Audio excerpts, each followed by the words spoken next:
ఈ 8 నెలలు దేవుడు మనల్ని కాపాడాడు. గుర్తు తెచ్చుకోండి, ఈ 8 నెలల్లో ఎన్ని ప్రమాదాలు తప్పాయి మీకు, ఎన్ని అపాయాలు తప్పాయి. మరణపు అంచుల దగ్గరికి వెళ్ళి వచ్చిన సందర్భాలు లేవా? ఒక్క నిమిషంలో యాక్సిడెంట్ తప్పింది లేదా? ఉందా లేదా? మీకు కానీ, మీ పిల్లలకు కానీ, మీ భార్యలకు కానీ, మీ భర్తలకు కానీ జరగలేదా? అయినా తప్పించబడ్డామా లేదా?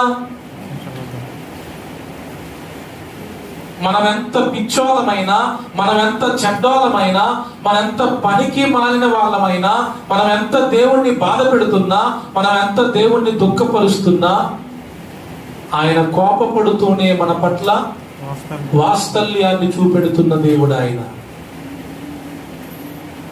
నిజంగా ఆయన కోపపడితే ఎవరు తాళగలరు? ఎవరు ఓర్చుకోగలరు?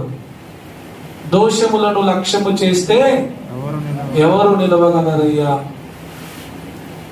మన పాపాలన్నీ దేవుడు లెక్క పెట్టాడు అనుకో,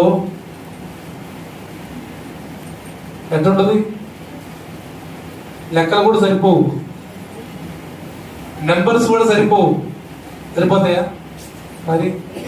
అయినా దేవుడు కనికరించి మనలందరినీ కాపాడుతున్నాడు. కాబట్టి మనం దేవునికి నమ్మకంగా ఉండవలసిన వారమై ఉన్నాం.